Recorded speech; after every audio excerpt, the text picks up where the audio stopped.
Come here. on.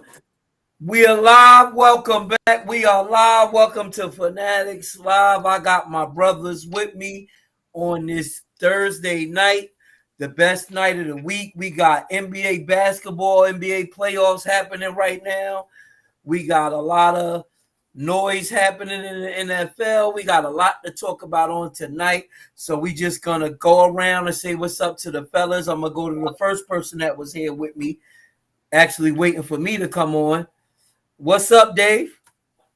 What's good with y'all? Good evening, everybody. And these playoffs is different. I'm ready to go and get into them. All right. I might need you to speak a little louder because you was a little low. You was a little low. But that's what's up, man. That's what's up. From you, bro. What's going on?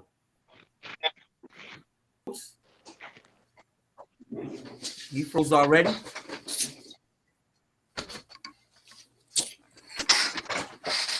Tim froze already. Our connection is Let me off. hear from you, Ruben. How y'all doing, man? Glad to be on. See my brothers doing fine. Like Woke said, yeah, these playoffs is crazy. Yeah, and I'm ready to dive in it myself. That's right. And I'm gonna come back to Timmy, but real quick, L, what's up, L? Let me hear from you, bro. How's it going, everyone? Good to be with the brethren on this evening. Good to hear from you. Happy belated, man. Happy birthday to you, bro. We want to say happy birthday to you, bro. Thank you all for the love. That's what's up. And Timmy, if I can hear back from you, what's going on, bro? What's going on? Tim, you might have to go out and come back in. Your signal is weak. I don't know what happened with Dave, but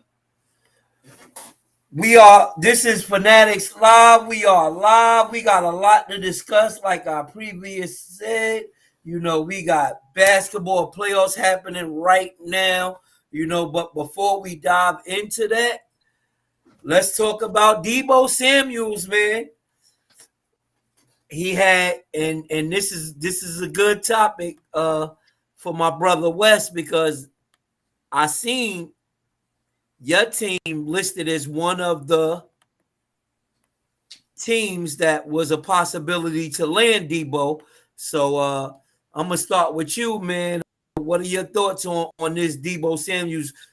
You think it's possible for y'all? Do you like it? You want him? What's the deal? I really like Deebo Samuels, man. He's a gritty, hard-nosed wide receiver. Makes the touches, got the speed to separate. Whatever you need him to do, as you can see, as he performed in San Francisco, he was willing to do it. Anytime he gets the ball in his hands, he's just explosive and can take the ball a distance on any play. So he's a dynamic playmaker. I would love to see him in Philly. We got the ammo to get him, but I'm not sure. I can't put too much faith in that because I know our GM is kind of on the cheap side when it comes to paying offensive players outside of the quarterback position. And from what I heard, Deebo Samuels is looking for somewhere around $25 million a year. And that's going to be a steep asking price to pay him. We got the draft capital to get him. Don't get me wrong, but it's once he's there, wherever he goes, he's looking for a big payday. He won't be paid like highest paid receivers. I believe Christian Kirk, they reset the market when they signed him to that ridiculous contract. What the Raiders gave the receiver that they got, Devontae Adams, he's well worth the money. But, with Diggs signing and all these big free agents, well, not really free agents, but the trades and receiver movement in this free agency period, the price is going to be steep for all these big name wide receivers. And I just don't see our team doing that. I would love the trade for him, like I said, but I don't know, man. I think we're going to go the cheap route, get receivers in the draft where you don't have to pay them the big money and look to move forward that way. I mean, I think it makes perfect sense because when you put it that way, getting him and giving up all that draft capital and knowing that your GM is not willing to pay him 25 million a year, you could possibly lose him after that year, and then you lost all them draft picks and everything behind it just for 1 year. So it's kind of like y'all didn't win it that 1 year, y'all stuck. So I get it.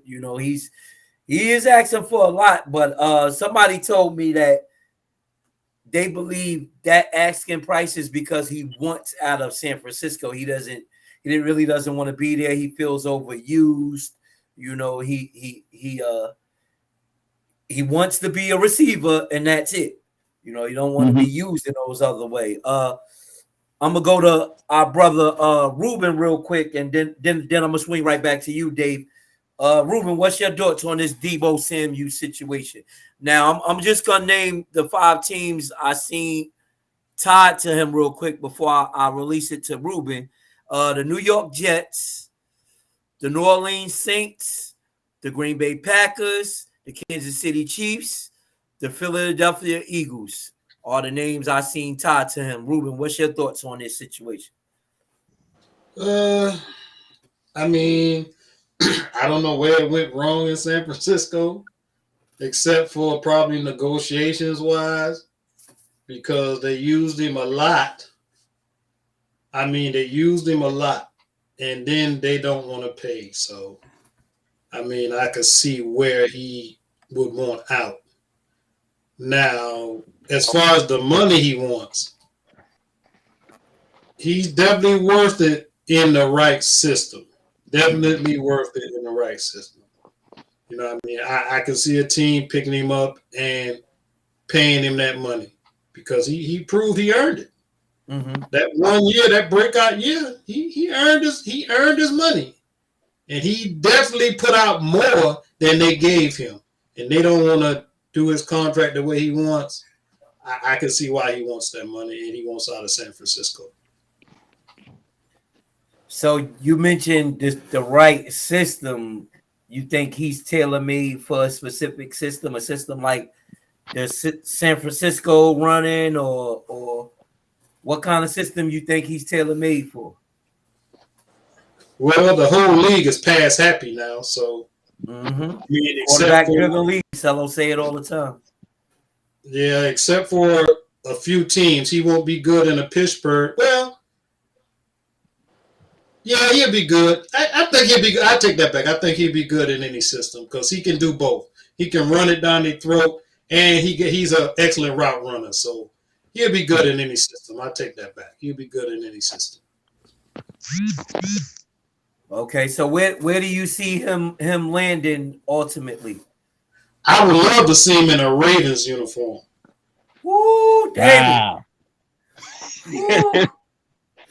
And the reason I say it is that's the type of players they like. Hard nose. I mean, just do it. Just get it done. No complaint. That's the Ravens style. Run it down your throat. That's how they play ball down there. You know what I mean? So, and that'll take a lot of the heat off of their quarterback with a good wide receiver like that. Now, for the Raiders to get Debo, what are they going to have to give up? Because as Lamar just mentioned, they just signed Devontae Adams to a lot of money as well. So do they have the money to pay Debo? Ultimately, because as Lamar mentioned, he's gonna want that money. So let me hear from you, Dave. We are sitting on $6 million in cap right now. On June 1st, we will be sitting at $26 million in cap. I like the concept of getting Debo. I think it will help replenish the Niners draft-wise because we can easily give them a third year, a fifth year. We don't need draft picks. We're Super Bowl or bust. So we can get them a third this year, a fifth this year. We can give them a third this year, a fifth next year, and maybe possibly a first next year. But here go my dilemma with Debo. I don't think he's worth $25 million. I can't do it. Well, for y'all, he wouldn't be worth $25 million because y'all already got a number one. He's a number one. He wants number one money.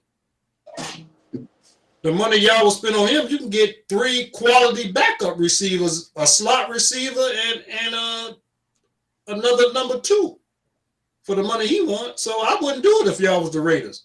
I wouldn't. But my problem is this, and me and Lamar had this discussion on the chat line.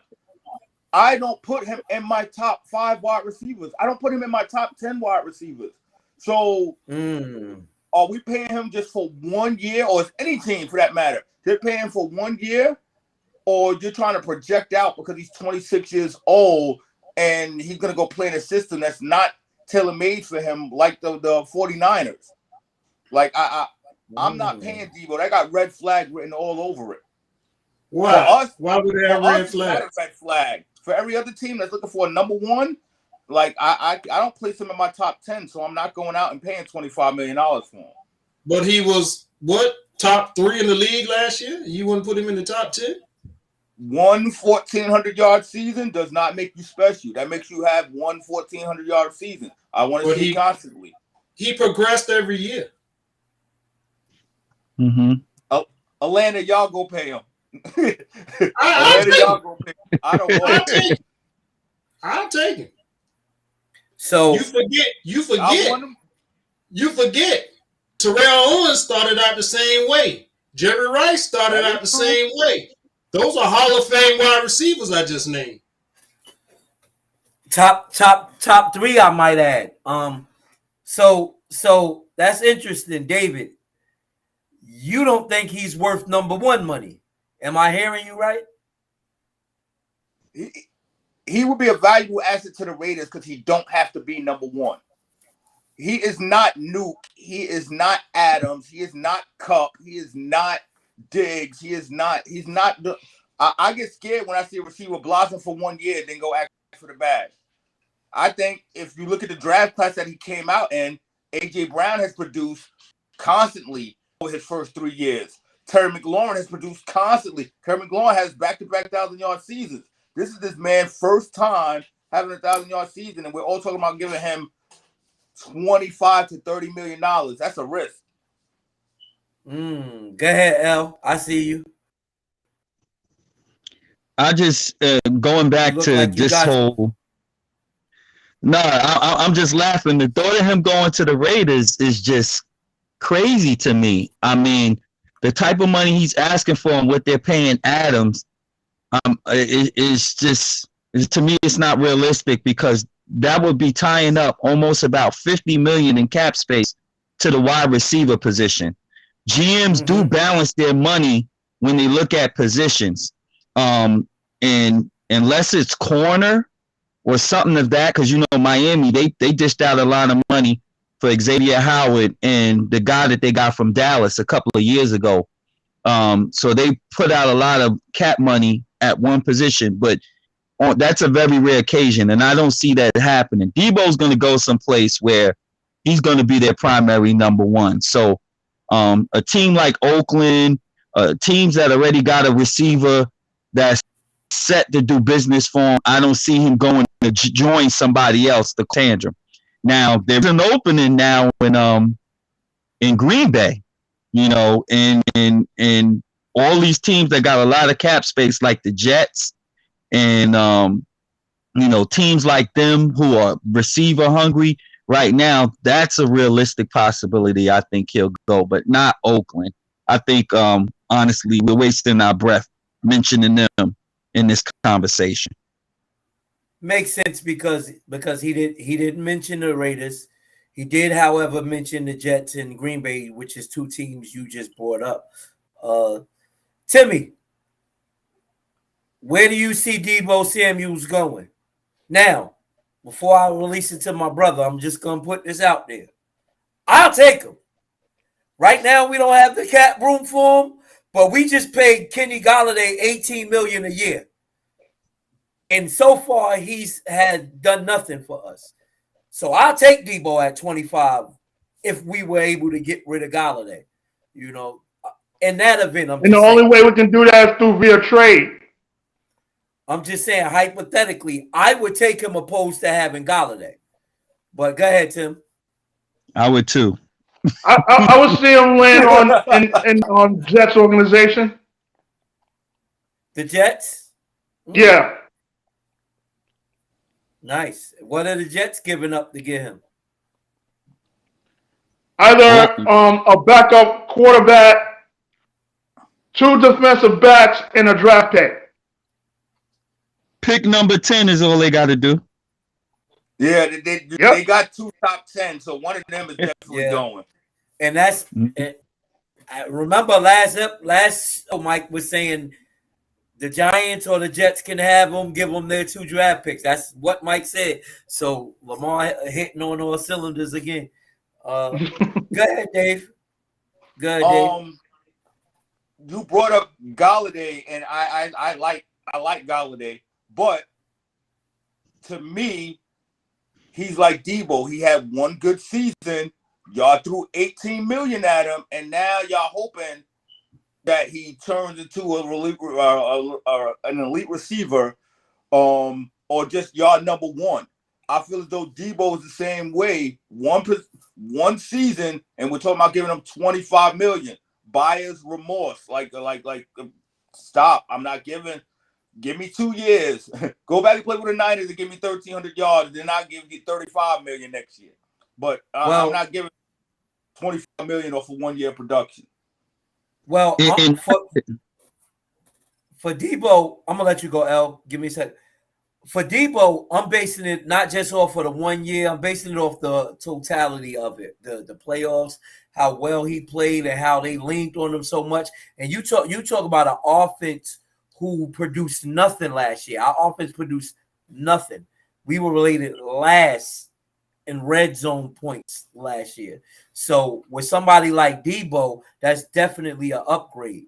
You know, that's why I'm saying I would take him opposed to paying Galladay $18 million. I wish we had Debo because, you know, Debo's going to make plays. He's going to make it happen.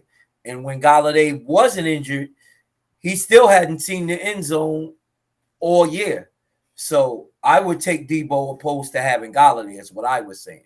I get you saying he only really did it on 1 year and asked for that money, but I'd rather gamble on his 1 year than on Galladay, who obviously the Giants fell in love with his size and thinking they could recapture lightning in a bottle with Eli and Plaxico because they compared Eli and Daniel Jones to each other, so they think they could capture lightning in a bottle again. But go ahead, Al.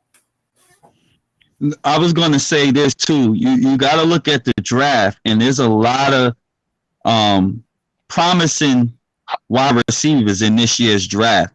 And just looking at your situation, Steve, with the Giants, I mean, y'all paid the money to Galloway, but realistically, looking at the makeup of your team, he's not the receiver that I think is going to be the big time playmaker for y'all in the upcoming years. I'm looking at Tony. Tony, but that's drafted. It. Right. He's the one that was drafted. So I'm like, if you can get a young guy, like look at what Jamar Chase did. And Jefferson has been tearing the league up since he got there. I think Jefferson is one of the most underrated, untalked about receivers in the league right now. Yeah, we see his numbers and they acknowledge him, but I don't think the league is talking about this kid enough. He's been phenomenal since he first started. So if you can capitalize on a young guy and not have to pay them that big money, and you get 3 or 4 seasons out of them, that's a route that I think most GMs would rather go. But but Debo is intriguing, and I think he's going to get paid. Yeah, but I don't disagree with you. My only thing is, I definitely think Tony is going to be our guy. I don't think Debo will be our number one, but for an offense who hasn't put up a lot of points, I think Debo would add to that. Him with Tony, I thought would be a good balance. You know what I'm saying? But we weren't even one of the teams he mentioned anyway, and our cap space is kind of a mess right now. You know. And I was just using y'all scenario as an example of going young through the draft than paying somebody, because you got both of those dynamics in your receiving group on your team. But anywhere Debo goes, realistically, he's gonna make the team better. He's gonna make any team he go to better because he's a playmaker. You know what I mean? And he can catch the football. David, go ahead, and Ruben, I'm coming back to you if you're ready, and Tim, get ready too. Lamar, you said he's a playmaker. He's gonna make any team better. Steven, you said you would take him on the Giants in a heartbeat. I'm saying I would take him on the Raiders in a heartbeat. Would anybody here pay him over $25 million? No. If I could get rid of Galladay's 18, I would pay him that. To get rid of Galladay's contract, I would. You're probably the only one. Lamar, would you pay him $25 million? If we have more cap space. But I'm basically listen, Dave. Ding ding ding ding ding. Dave, I gotta evaluate.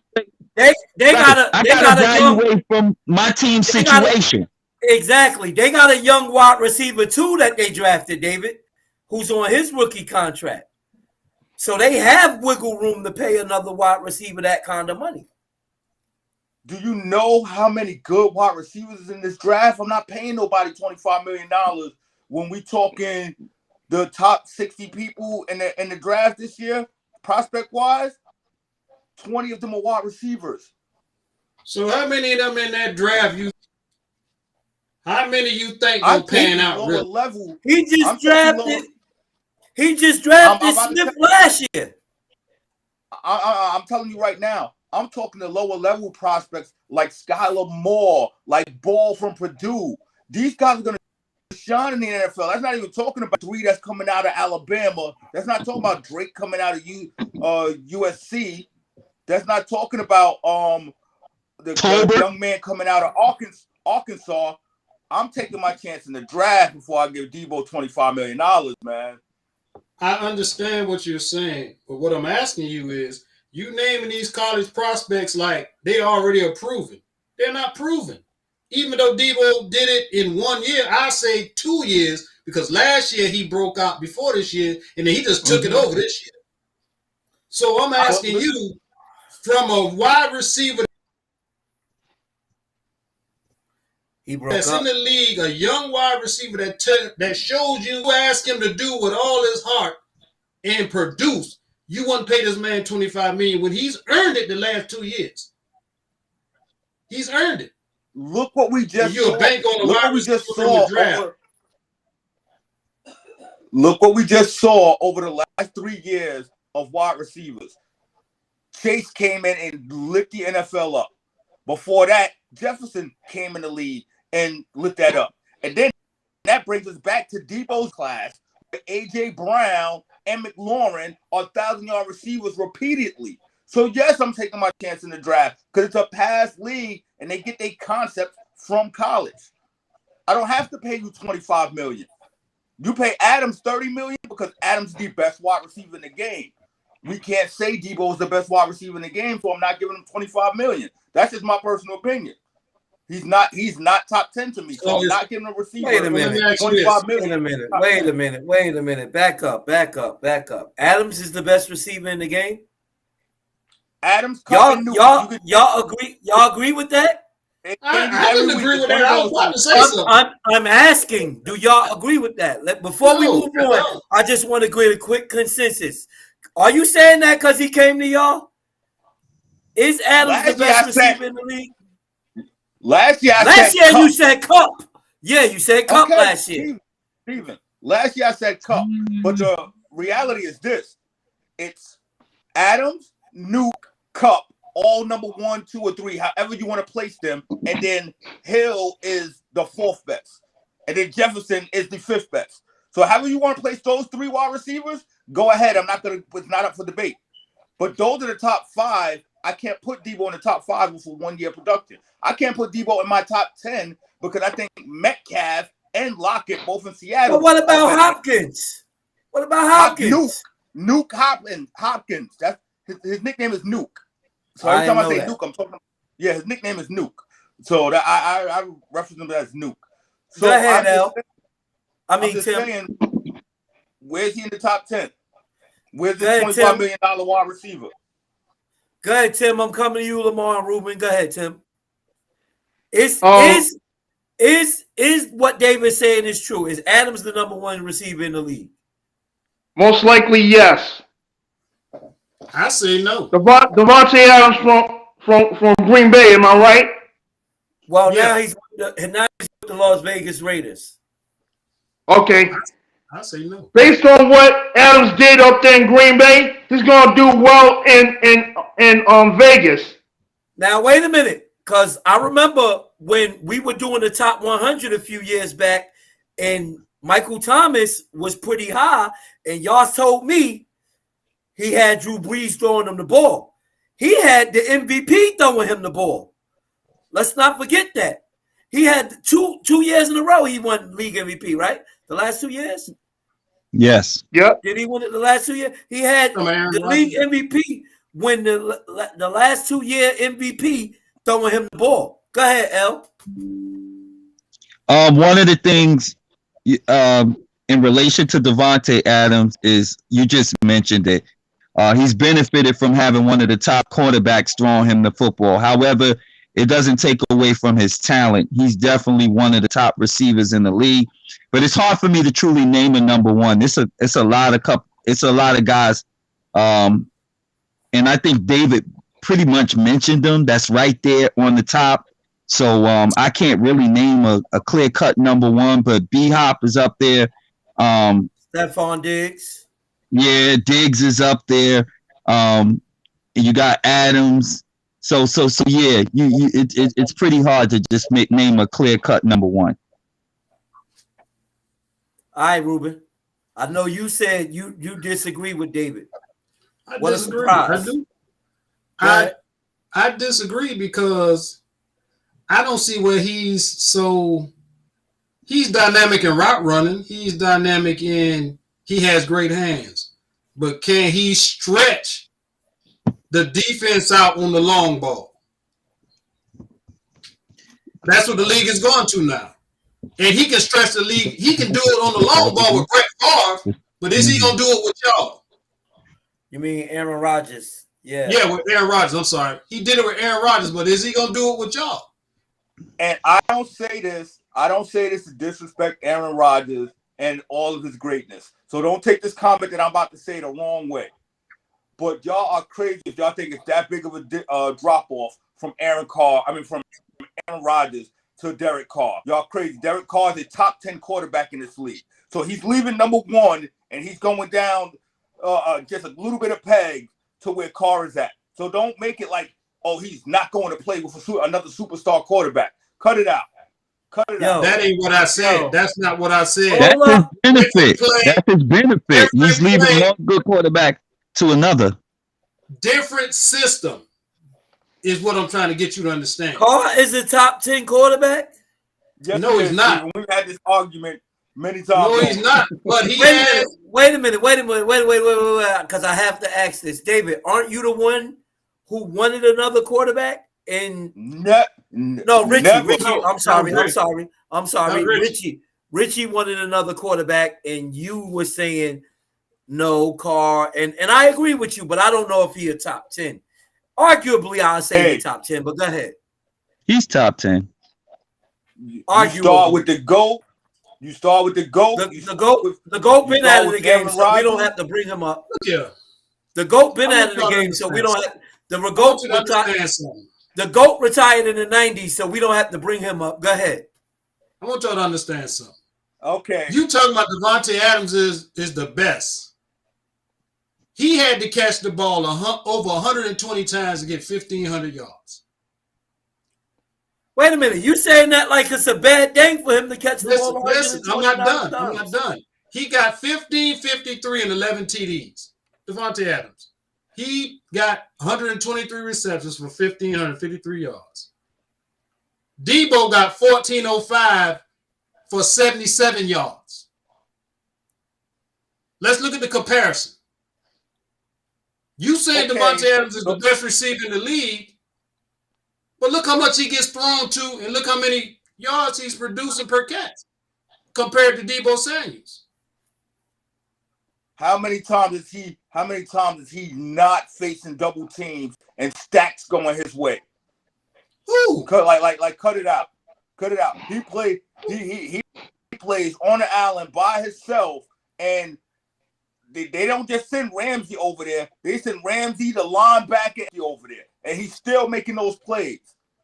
And he's been doing this 5 years running, not 1 year wonder. Cut it out. I didn't say he was a 1 year wonder. I just gave you some stats, and I want you to do how much yards per catch. Is it a difference?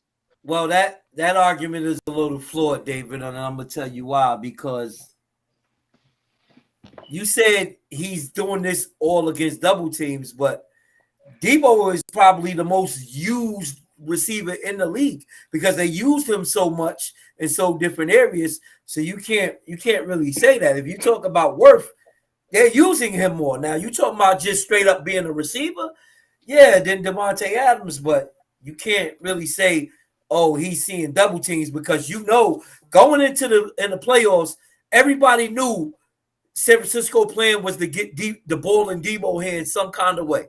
So the whole defense was predicated on stopping Debo.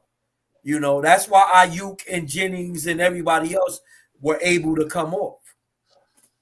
Okay, so I'm going to take Debo. I'm going to hide him in the backfield where I can't stick Jalen Ramsey on my number one corner on him because I now have him lined up in the backfield. He comes out of the backfield. He gets caught in coverage by a now slower linebacker because both of the other wide receivers, their 2 and 3 wide receivers, are now matched up on the number 1 and 2 corners. So he's going to have a mismatch. He's going to have open games. It's the system and the scheme. Adams just goes out and plays the Z and the Y, and he purposely gets double coverage, triple coverage, umbrellas thrown over him, and he still produces. I don't know where you get y'all your better know stuff from. scheme. I don't understand where you getting this from, bro. I'm talking the scheme of the night. It's easy. This man is averaging 6 yards per carry out the backfield, and he got 1,400 yards receiving. He got more rushing touchdowns than he got receiving touchdowns. What are you talking about? Because the Niners have it to where you can't just focus on him at one position. You have to play chess against the Niners offense. You're not just going in there with the same philosophy that you're playing with every other team. I'm sorry. If the team know what you're doing, the team know what you're doing. You got Debo in the back. They know he getting the ball, and they still can't stop him. They don't know he's getting the ball. Kyle Shanahan plays a design to it. Sometimes he's getting it, sometimes he's not. That's a genius move. Everybody knows that Adams is the only receiving threat in Green Bay, and he's still catching 123 balls in double coverage and umbrellas. That's ridiculous. Let me ask you this. I just gave you the stats. He has 77 receiving catches, 70-something catches for 1,400 yards. I just gave you that with a mediocre quarterback that y'all talking about ain't nothing. This is what a mediocre quarterback. He got a point there. He got a point there. He got a point there. Aaron Rodgers, Garoppolo. He got a point. Look up the chart of where he was lined up for all those catches compared to a chart. Matter. Yes, it does. Don't matter. It's part of their scheme to scheme him open. It's part of their scheme to scheme him open. You saying they hiding him? Yes, and good philosophy. I love Kyle Shanahan and how his mind works.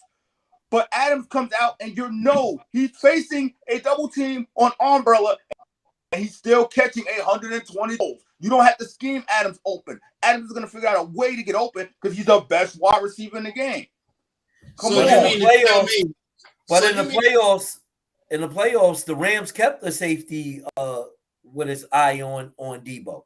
They kept a safety with his eye on Debo. Let me ask you this. What did Devontae Adams do in the playoffs? If he lining up at receiver, he got a corner on him, and then he already got the safety who's looking at him the whole game.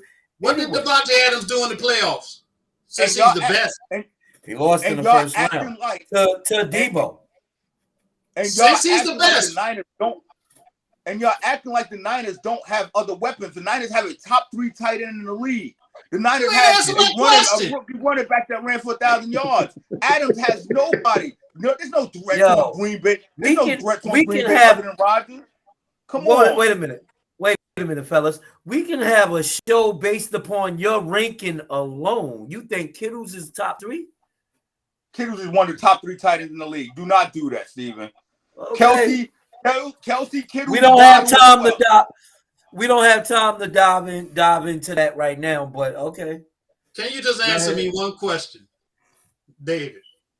I'm listening. Since he's the best wide receiver in the league, what did he do in the playoffs for the past 2 years?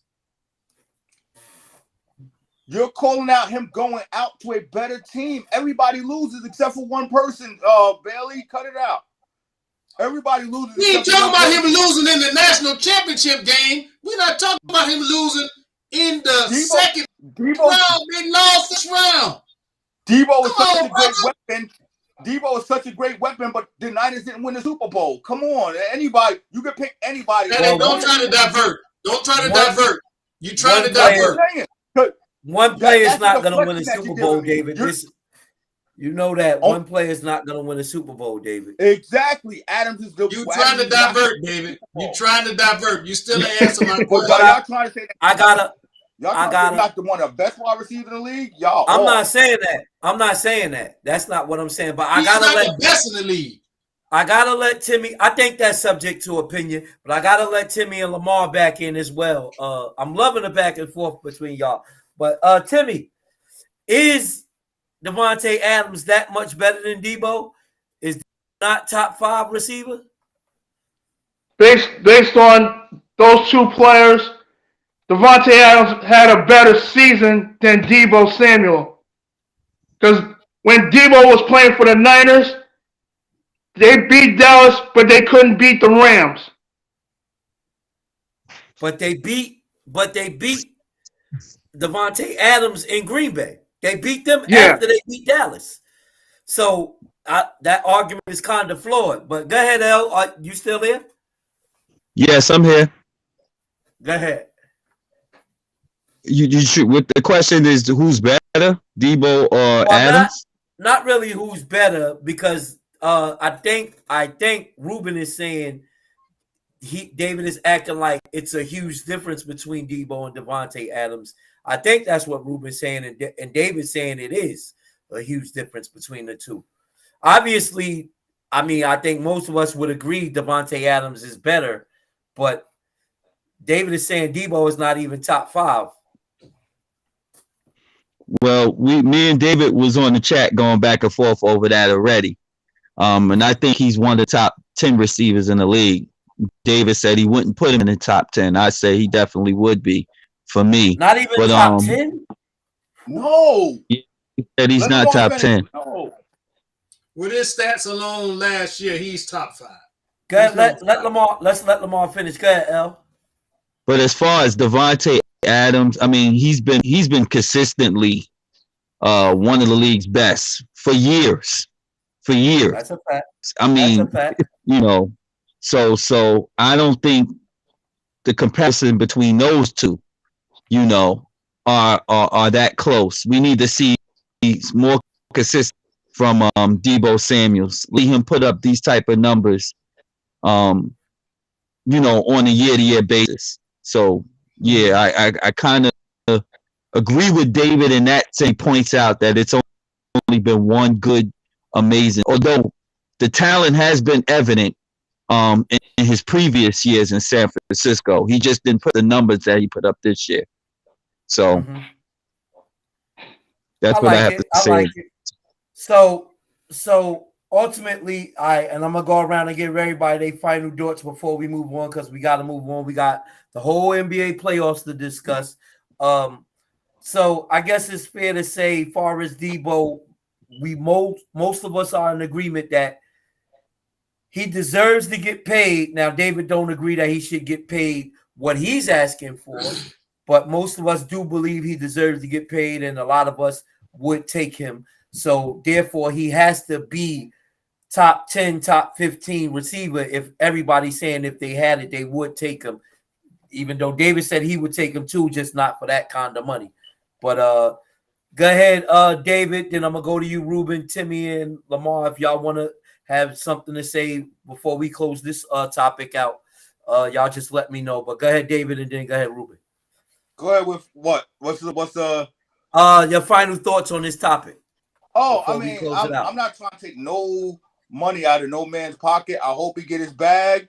I wouldn't step back on the field for $3 million, but I'm not going to be the GM to pay him over $25 million. I respect it.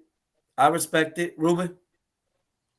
I think he earned the money last year for the 25. I think he did because these owners are getting paid way more by him putting them numbers up and putting them in the position where they were at. The position he put them in alone got them a whole bunch of money in San Francisco. So you got to pay where you lay and give that man the bag. You can. That is true. That is true. That is a fact. I was gonna say something somebody said to me yesterday based on what Ruben said, but I'm gonna leave it alone. That is 100% true, man. I like that. As far as the comparison between him and him and Adams, I'm not saying he's better than Adams. I'm not saying he's produced more than Adams.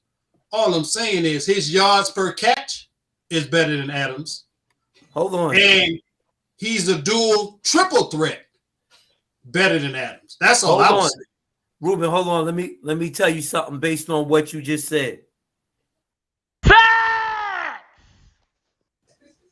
All right, go ahead. Adams is not a dual or triple threat. Debo is. And that's all I got to say about that. All right. Timmy and Lamar, y'all got anything else on this topic or y'all ready to go to the NBA playoffs? I agree with what Ruben's saying. I'll let him get his money. That's all I have to say about that. Okay. I understand both points. I understand what David said about he's not ready to pay him that kind of money. He shouldn't step on the field for $3 million though. But Ruben brought up an excellent point, and I actually like that point. The owners they making them a lot of money. You know, nobody talks about that, but yeah, I like it.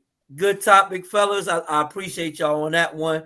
Let's get to these NBA playoffs. Right now, we in the first round. We got the Utah Jazz that just came on right now, matter of fact. Yes, sir. The Utah Jazz is on right now. Davis Jazz. The Timberwolves and the Grizzlies are on. They're in the third quarter. 20-point lead for the Timberwolves. They had broke it down at 1 point to 5-point lead. But I guess the Timberwolves went on another run. Yeah, man, let's dive into this NBA playoffs. We're going to talk about the games tonight, and then we can go back and discuss who looking good and who's not looking too well. I'm going to start with Tim. Based on the Timberwolves. The Grizzlies and the Timberwolves. I see the playoffs in general. I'll just go to the Grizzlies and the Timberwolves, and then to the Suns. Okay. The Grizzlies with John Morant, like I said, that Morant's a menace out on the court. He talks a good game, and I need to see more proof of that during the playoffs for the Grizzlies against the Timberwolves. Now, based on the Suns, the series is tied 1 game apiece, and Devin Booker has suffered I believe a hamstring injury. Mm-hmm. So he'll be out for, I believe, game 3, but he'll be back on game 4. 3 to 4 weeks. 3 to 4 weeks. 3 to 4 weeks he's out. Yeah, he out for the first round of the playoffs. So. 3 to 4 weeks he out. So how y'all gonna do without y'all best player? Now, he's not y'all leader, but he's y'all best player. David said it earlier. We have. What was that? David said it earlier. It's like the Suns is just jinx. Y'all can't. it was Chris Paul. Like y'all Mhm. can't stay healthy when it matters the most. And I think even I'm about to say Wiseman. What's y'all big man name? Ayton got hurt at one point last year, didn't he? But go ahead. We have to feed the ball to Aiton, and Chris Paul had to feed also the ball to Cam Johnson. Mm-hmm. Yeah, I mean, Ayton still a factor. You still got the pick and roll with him and Chris Paul and Cam Johnson is nice. I like Chris the Paul the Suns. master. I like the Suns. I think y'all got nice young talent, not just Booker, but Booker is definitely y'all best player. I definitely got to say that. L, you got anything on this? Playoffs period. Playoffs periods. The biggest surprise has to be, and some people might not look at it as a surprise, but when you look at the names on the other team, the Celtics up 2-0 Don't against the surprise Nets. me at all. Don't I surprise mean, me at all. Let him go, that's Ruben. You gotta let him go. that's like wow. I mean, you Mhm. you would expect a series to go back and forth because you know them two youngs in Boston with Brown and Tatum Mm-hmm. serious, Mm-hmm. but And the my defensive player of the it's year. when right exactly. Yo, You got the little pets there as well, Marcus Mm-hmm. Smart. But Mm-hmm. it, on the other side and you got Durant, Kyrie Irving, um, Mm-hmm. you just expect that series to be 1-1. Um, Mm-hmm. if if it goes to OT, I think the Nets are done. So that's the mm, most surprising part of the playoffs so far to me. And this So so go ahead. real quick, you're saying if they go down 0-3, you think the Nets are done, or are you saying they're done now? No. I think if they lose the next game, if they go down 0-3, that they are done. Okay, because ultimately, while it's shocking, but ultimately, all Boston did right now was defend home, really. But go ahead. Right. So they got to get that game in Brooklyn. If they get that game in Brooklyn, They oh take the man. wind out of themselves. Mm-hmm. Yeah, But go ahead. and then the whole move and bringing Kyrie and giving up all of the assets that the Nets did, to get Kevin Durant there and well, they were free agents, but I mean, Uh-huh. they pretty much gambled and It put was all of their Harden that stock in they gave these up. two players. Mm-hmm. Right. So, for them to be bounced in the first round, it looks like an epic fail. That team is Mm-hmm. expected to bring a championship. And that's what 2 years in a row they came up short. So I just Mm-hmm. think that would be crazy. 2 years in a row healthy and 3 years overall because they've been there for 3 years. Right. Mm-hmm. So yeah, I mean, it makes perfect sense, man, and it just reminds me of something we talked about a few episodes ago. Like you look at Brooklyn and you look at the Lakers and they look at failures, but we don't talk about the Clippers, who's not even in it anymore. So but yeah, David and Ruben. I'm going to y'all brothers. Which one of y'all want to go first? Unless you got more, L. I want to hear what David got to say. Unless hold on, unless you got more, L. All right, so we can come back to him. Go ahead, Dave. He's deferring to you. I'm loving what I'm seeing out of these playoffs. Even this game right here, that's going back and forth. I'm freaking shocked that Memphis is losing this way. Shocked that the Nets find themselves in a 2-hole, 0-2 hole. I'm shocked that the Timberwolves are like actually looking like a legitimate team. The playoffs as a whole is outstanding right now, except for me and my Utah Jazz. I'm feeling miserable with that. But that's nobody can complain about the entertainment and the talent that's going on in That's the true. right now. That's true. That's true. And y'all up by one, so We'll find a way to lose. Just wait till the fourth quarter. that's the spirit. This is the first year I do not have any belief in the Utah Jazz. I'm sorry. I have no. They do not set me up 3 years in a row and pull a curtain from underneath and pull a rug from underneath me. Not 3 years in a row. I will say this when it comes to basketball, not so much football, but I will say this. But I blame that on how we were raised in the projects about our take on our teams in football. But I'll say this about basketball. You always keep it real when it comes to your team in basketball. I recall when y'all was in first place last year, you said the Suns need to be taken seriously more than any other team in the league. And lo and behold, they went to the finals. So I got to give you your guru status on that. Mike might not give it to you, but I'm going to give it to you on that, brother, because I believe in giving people their flowers and their stripes, you know. You've reached guru status. Wow. Keep it a buck when it comes to basketball. Now, football, not so much because we delusional football fans. We always think our team is going to win no matter what, but that's just Duncan raised us, you know. But go ahead. Oh, no. It's getting even more interesting now. You have the injuries. You have freaking Chris Booker Middleton out. You have Chris Middleton out. Luka Doncic. So you have all these injuries. We don't know what we're getting other than excitement. Minus this one game is a blowout. So this is like a very interesting NBA playoff. Oh, that's all I have. I'm waiting for Ruben. Ruben, it looked like you're the one that everybody waiting for, bro. Let's hear you. What you all I got to say about those Nets, and I'm going to say this.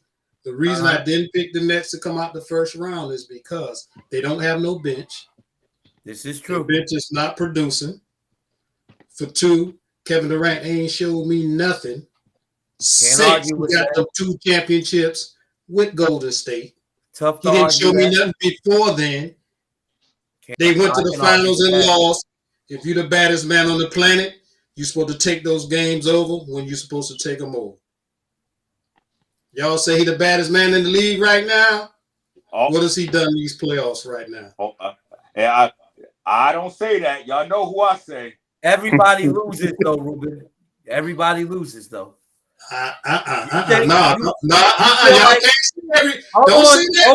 Hold on. Because you opened the door. You opened the door. Now you got to allow me to walk through it. Because you opened the door. I wasn't done. Go ahead. You just interrupted me. I'm going to let you go. Then go ahead. Carry on. Because you said. I want to hear you now. You made it so intriguing when you interrupted. No, go ahead. Carry on. But so, you can't open the door and expect nobody not to walk through it. But go ahead. No, I want y'all to walk through it because what I got to say is facts. And these are the facts. If they get bounced out if they get bounced out in the first round, I don't want to hear nothing about Kevin Durant, one of the best players in the league again. He's one of the best.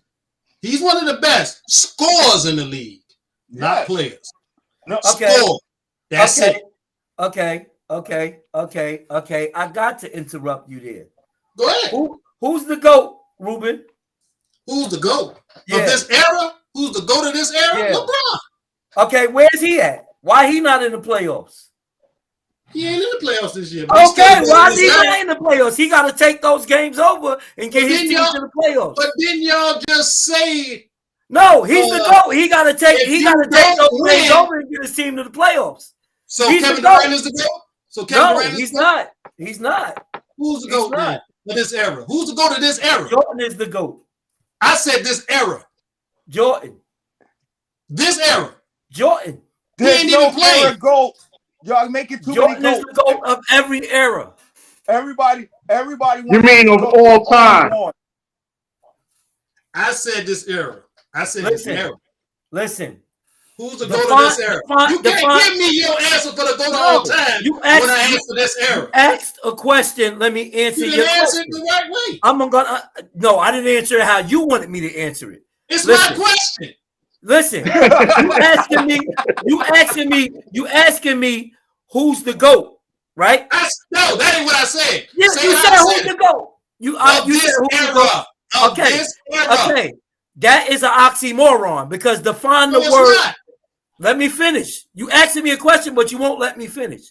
That's an oxymoron because you said, let me finish. You said, who's the GOAT? So that's an oxymoron. You said, who's the GOAT of this era? It's an oxymoron because it don't say the GOAT acronym is greatest of all time, not the greatest of some eras. It's the greatest of all time. So it's an oxymoron. Jordan There's only one GOAT. There's what only makes one Jordan GOAT. the GOAT? What makes Jordan the GOAT? Because he's Jordan. No, give me stats. Because he's been retired for how many years, and we still calling him the GOAT. And I ain't calling him the GOAT. And we still intrigued with him. You calling him the GOAT. 80% of America call MJ the GOAT. That's the stat I give you. Give me the stats. Jordan retired twice. No, I'm sorry, David. 80% of the world gives MJ the GOAT. Give me the stats. Give me the stats that say he the GOAT. I gave you the stats. 80% of the world say MJ is the GOAT. That ain't a stat. You talking about that's people a percentage. That's a stat. You talking about people with their opinions. That's not a stat. Percentages are stats. You cannot sit here and play on words, and you the same one that sit here and tell people percentages are stats. What they said. No. I ain't trying to hear. You just trying to give me. Trying to be like. Let's just try to give me. Say the best player of this era. Who's the best player of this era? Hold on, because we going back to the playoffs. We're gonna go back to the playoffs, but I'm gonna say this. Talking about the playoffs. Who's the best player? Hold on. We going back to the playoffs. You ducking. I'm gonna mute you because I'm telling you to hold on. Hold on. But you ducking. I'm gonna mute you because I'm telling you to hold on, and you're still going. I don't want to mute you. I gave you 2 warnings. We talking about, you asked me an oxymoron question, and I answered it the right way. Now we're gonna go back to the playoffs. Go ahead. Oh, we haven't let Lamar chime in. I was still talking. No, it was still on Ruben. Oh, okay. We talking about the playoffs. It's still on Ruben. Now with Minnesota and the Grizzlies, Durant is John Morant. He's young, man. He needs that experience. So this is a good experience for him this year. This is a very good experience. He excelled this year in a lot of departments, but this playoffs is a whole different realm. So he's doing good. I like that the Sixers and Joel Embiid is doing what he's doing. You know what I mean? Joel Embiid is taking that team on his back. Oh boy, he ain't doing too hot. I still don't like his counterpart, his Robin.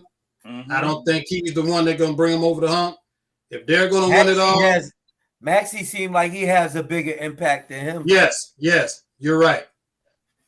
If they're gonna win it all, Embiid is he's gonna have to average 30-10. He's gonna have to get about 3 blocks a game, 2 to 3 blocks a game. He's gonna have to do it all, like my man Jordan did it that year. But I meant LeBron. Can he carry that type of play through every round though? Doing everything every round? Is he that type of player? I'm gonna let you go, David. I just want him to finish. He's so far he's proven so far. Now I haven't seen a player yet that can do it every round, every game. Not even Jordan did it every round, every game. And he was one of the bigger assassins out there. He was one of the bigger assassins out there. So I can't see Embiid doing it. If Jordan couldn't do it, I can't see Embiid doing it. That's my take on that. Okay. Anything else? No, I ain't got nothing else. Me and you got another debate after this, but go ahead. No, I'm not entertaining that debate. We talk about playoffs. Go ahead, Dave. What he was saying as far as Embiid, if the Nets do wind up getting bounced out in this first round, and obviously Chris Middleton is hurt, I don't see why Embiid cannot just carry them on to the NBA Finals. That's not me changing my pickup, but I can easily see that happening if it gets to the point where Giannis has to go one-on-one with Embiid, because that's probably the only person that can match Giannis point for point. And with Middleton being hurt, that might be a series where we might be looking at 7 games and Philly going on top. with Middleton hurt. So, like I said, these You NBA.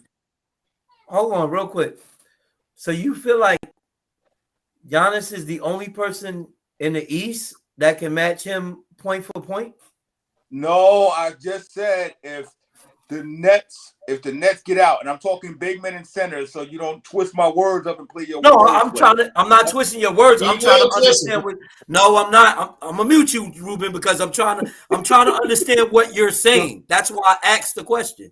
I wanted to get So clarity.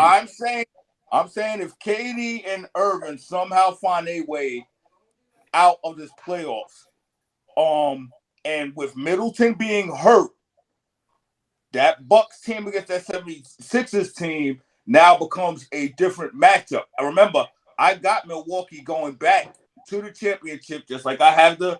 But wait, that Bucks got to get out of this round first. They tied 1-1, and they going to Chicago. But go ahead. That's what he said. So I'm saying I still have the Bucks going to the NBA Finals, but I'm saying the dynamic changes if the Nets get somehow Boston takes care of their business, and now you have Embiid having to play Giannis without Middleton. Yeah, I can see Embiid saying, "Hey, I'm taking over as the best player in the league," and giving Giannis that work in the 7-game series. So with that being said, Philly will ultimately win the championship because whoever's in the West, that's who you feel like they can beat them too. The West is only, and everybody keeps thinking that, Golden State is just going to cut this light switch on. I've seen many teams try to cut the light switch on and off, and it doesn't always work. Golden State playing lights out. What you mean cut the light switch on? It's already on. Memphis was my pick to obviously go to the NBA Finals, but John Morant might have ran into another unicorn. He's a unicorn. He might have ran into another unicorn, and how Towns is playing. So that's a great series. But what I'm stating is Embiid right now with the 76ers, the way that he is playing is on a mission. And with Giannis Robin being hurt, he might have just made the path a lot easier to Embiid being in an NBA Finals. But in the East was a two-man show. And right now, with the injuries in Phoenix and the way that the Grizzlies are playing, we could say Golden State against the 76ers. I don't see them being able to beat the 76ers in the NBA Finals. I don't have no belief in the Golden State Warriors. That's just my opinion. Not taking away from Curry's greatness. In my opinion, I don't have belief in how this Golden State Warriors team is built to be in the finals. I hope they prove me wrong. I hope anybody proves me wrong. It's going to make them happy, but I don't see it happening. I agree. The Warriors is deep, man. I like the way the Warriors is constructed right now. I feel like, if you recall, they were my pick to go to the finals and to possibly win it. I like the way the Warriors is put together. Who they playing right now? Hold on. They up right now. They 2-0 and they play tonight. So what team? The Pelicans. Exactly. Thank you. Are they playing for somebody to say it? Yep. No, they're not playing the Pelicans. They playing the Nuggets. Pelicans. I'm sorry. Yeah, the Nuggets. They're playing the Nuggets. They're playing the Nuggets. They're playing the reigning MVP. What are you talking about? Murray. No, hold on. It's Murray's on me. not playing. Porter's not playing. They're not playing It's the Nuggets. on me. That's what I'm trying to say. Thank you. It's on me. They playing the reigning MVP. What are you talking about? Golden State. So you're gonna downplay Golden State, who they're playing, but you're gonna maximize who Philly playing. They playing Atlanta. Atlanta shouldn't have ever even made it. Miami playing Atlanta. Get it right. Miami playing Atlanta. Even worse. Who Philly playing? Toronto? That's even worse. They was in the 10th spot at one point. That's even worse. They playing Toronto. I said at one point they were in the 10th spot. Toronto. Toronto is better than Denver right now. Steven, No, they're not. In Denver, No, they're not. You have Joker, Gordon, Uh-huh. and then a bunch of people you can't name because Murray and Porter is No, hurt. you got the other guard. What's his name? Dang, what is his name? The guy you can't name, exactly. No, I know his name. I see his face, but I'm just bad with names, period. I always forget people's names. You know that. Dang, what is his name? I see his face because he was hurt last year in the playoffs. Anyway, no, but he's still the league MVP. So y'all give that dude too many passes. This just proves he shouldn't have been an MVP. Y'all give that dude too many passes. Ding, ding, ding. He shouldn't be the MVP. You just said it. I picked Golden State, and regardless of who they playing, they taking care of business. They don't pick who they get to play. They taking care of their business. I feel like whoever you put in front of them, they're going to take care of their business. That's my pick. I picked that last week. I picked that before. That's who I'm going to continue to pick. I believe in Golden State. Okay. You know, I believe they coming out of the West. The Sixers got a chance to come out of the East, but I'm going to say this. I'm not saying we going to beat them. I'm not 100% confident because I said at the beginning of the year, and I said it last week. I don't like the way my team is constructed because DeRozan is the number one, but he gets times where he try to do too much, even against Milwaukee, where he turned the ball over in a crucial point, and they tried to give the game away to Milwaukee. So, but I still think we have a chance to beat Milwaukee. Let's not act like we didn't go to Milwaukee and still won in Milwaukee, the defending champs home court. Yep. And we going back to Chicago. We would have did it. We was up 16 before he got hurt. We was up 16 on him before he got hurt, and we was up the first game too. So it's not because of injuries. I feel like we legit has a chance. At one point this year, we was in first place, and we have our share of injuries too. So, you know, I'm not picking us to win it. I'm just saying, like, don't just gloss over us. I feel like we can make some noise. Chicago ain't been nothing since Jordan and Derrick Rose. That's cool. That's cool. But Atlanta ain't been something since. They never been nothing. My bad. They never been nothing. My bad. The last time the Hawks was in the playoffs, Mutombo went crazy. No, he was in the playoffs when LeBron put us out in the Eastern Conference Finals. What are you talking about? They had a Joe Jeff Teague. So get it together. Get it right. No. He right. They had Josh Smith, Jeff Teague. I didn't say that. I'm not talking to you. Josh Smith, Jeff Teague, all of them. You know, they had a nice squad. They had a nice squad. Yeah. That's when the Celtics was building up their squad too.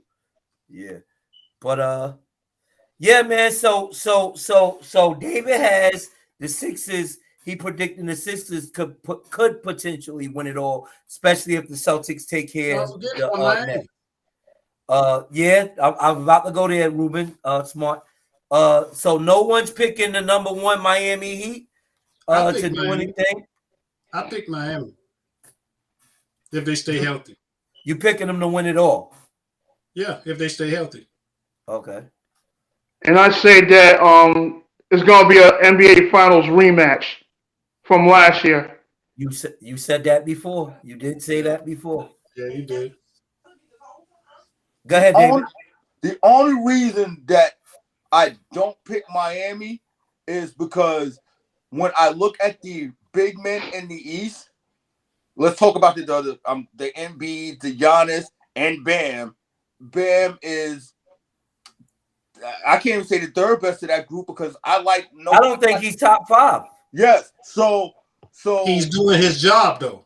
His job ain't to be the best person on the team. I don't like his game, bro. Yeah, I don't like his game.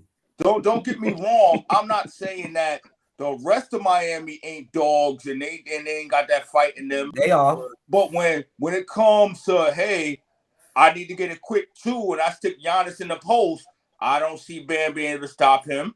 I see, hey, I need a quick 2 and I go stick Embiid in the post. I don't see Bam being able to stop him. I see that as 5 fouls. Well, who's going to stop them too, though, David? Can I ask you something? Each other. Each Who's other. gonna stop them? Not even each other. I actually can't wait until I see that matchup. I'm hoping I see that matchup this playoff for 7 games. I'm gonna love that. Do you see that defensive juggernaut of a team Miami has over there? They defense better than Boston's. And look what Boston doing to Kevin Durant. I think Boston wasn't Boston #1 defense. They were number one after the All-Star break, but not for the after the All-Star break. As a team defensively, Miami was one of the better than Boston was. Boston overtook it. And I think Memphis was actually up there defensively too. Right. And that's why I'm shocked that Memphis is having such a hard time with Minnesota, because Memphis, it's the matchup. They too big for them. They up front and they big down low. They too big for them. And they ain't got no playoff experience. You know what I think it is with Memphis and Grizzly, and I'm not disputing what y'all saying. With Memphis and Timberwolves, I think in their mouths, because Memphis talk a lot. They ran their mouths. Memphis just went on a 16-0 run in the fourth quarter. It's tied 83-83. That's what I was trying to tell y'all earlier. Runs. You can be 16 down and come back. So, y'all was up. How y'all down 7 now? Because we're the Jazz and we're not good. We have small guards. We have small guards who get beat up all year. I told you, I'm not playing that game. We playing tonight, and I don't even have my Mitchell jersey. That's how much confidence I've lost in them. Come on, no. You don't fool me for so many times. So, Ruben, everybody talking about their team. So, your Hawks, right? Oh, we swept. We out. So, you feel like y'all going to get swept? Yeah, I feel like we're going to get swept. You don't think y'all could get one game? Look, we got Trey. We got Ice Trey, but he starts off, just like you say, Ice Trey. He starts off cold. Capella is still hurt, right? Capella is still hurt, right? Huh?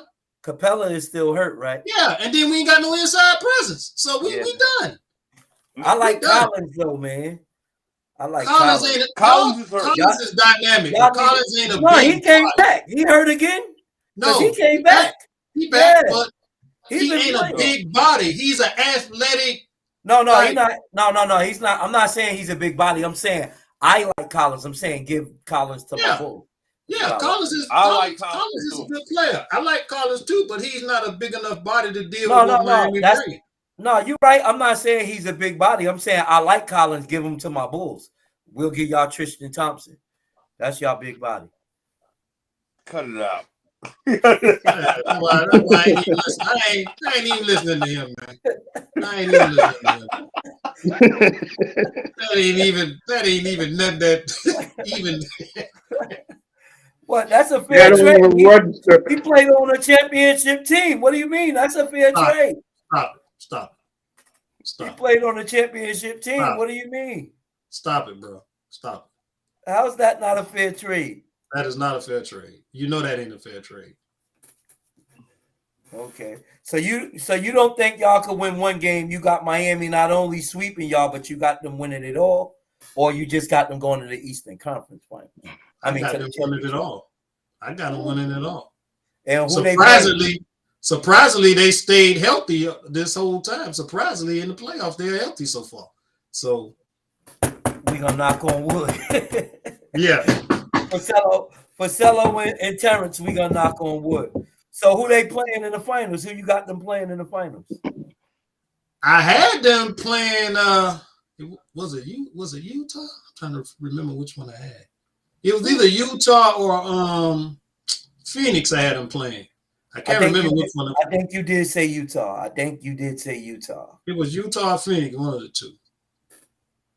But with all the, like you say, injuries, once injuries hit, man, it's interesting. But I think what team isn't getting hit with injuries right now, other than maybe Minnesota and I think Minnesota's not hit with injuries.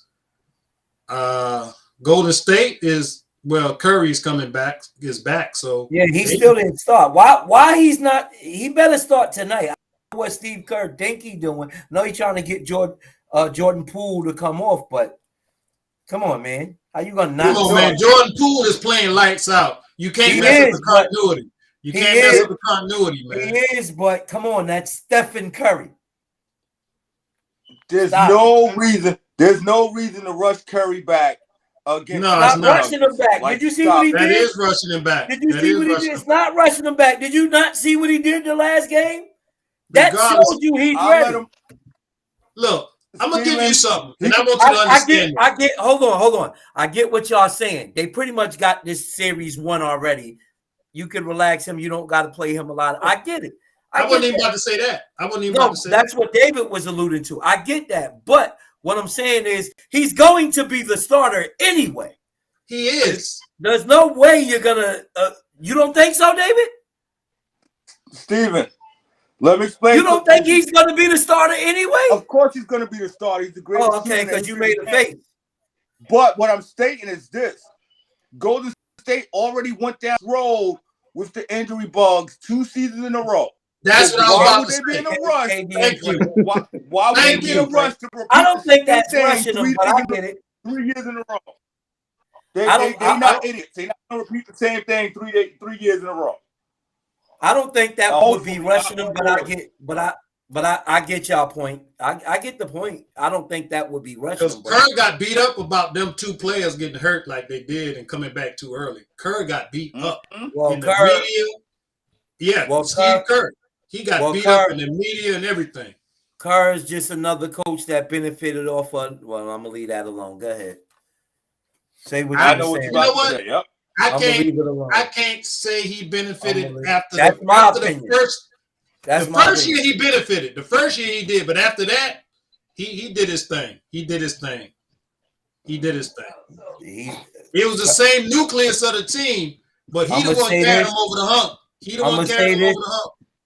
That's your opinion, and you're entitled to it. I'm gonna say this, and I'm gonna leave it there. To me, Kerr is Phil Jackson, and Mark Jackson is Doug Collins. Kerr is Go ahead. Phil Jackson. Yes. That's all Yo. I'm gonna say. That's all I'm gonna say, and I'm gonna leave it Kerr there. is Phil Jackson. Yep. No, he's And- not and- comparing and- their coaching philosophy. He's comparing the situations. Like Phil Collins would have got the Bulls into the finals eventually, but no, Doug Collins. everybody rushed. They brought in freaking Phil Jackson, and lo and behold, 6 Jerry championships. Krause did that. Mark- Jerry Krause did that. Mark Mhm. Jackson would have eventually got Golden State into the NBA Finals. But everybody rushed the gun. Let's bring in Kerr. Here go the championship. I get that So philosophy. Phil, That's cute. so Phil ain't did nothing. He just benefited off I'm not everybody saying else. that. I'm not saying that. That's Okay. not what I'm saying. That's not what I'm saying. I think Steve Kerr is a good coach. I think Phil Jackson is an excellent coach. But what I'm telling you is what David just said. He summed it up for me perfectly. They would have eventually got there. They would have eventually both got there. They just Jerry Krause, just put it this way. Both of them was a problem with management. Mark Jackson had a problem with the Warriors management. Well, the Warriors management had a problem with Mark Jackson. Jerry Krause had a problem with Doug Collins, and they both moved on to different coaches. But go ahead and finish what you were saying, Ruben. Because we What I actually was saying- interrupted you. No, what I was saying was, I think Mark Jackson does need to be, you know what I'm saying, congratulated on Golden State the way that they won those championships when he got there, when what's his name took over. But now we're seeing Steve Kerr, and they're slowly trickling in other players, and he's still doing the same thing he did with Mark Jackson's team. So I can say right now that Steve Kerr is doing his thing. He shouldn't be under Mark Jackson's shadow anymore. No, he's a good coach. He's a good coach. We're not negating that. He's definitely a good coach, and he definitely deserved, because he, like you said, he carried it on, and he's still doing it. So he's a good coach, but ultimately, Mark Jackson would have won an NBA championship. Yeah. I get that. I believe that too. But what I'm trying, and this is probably another topic. Mark Jackson should be another coach somewhere, but you know how they do those. So, but I'm gonna move right along. You could have stayed there. I'm not gonna argue. You could stay there. I don't think anybody could argue that. What do y'all think about coaching as a whole in the league? That's my question. Coaching in the whole as a league. I've always said coaching matters in whatever sport, no matter who the players is on the team. Coaching matters. What is y'all intake on that? I wanna hear what y'all got to say about it. Go ahead, Dave, and then I'm coming to you, Tim.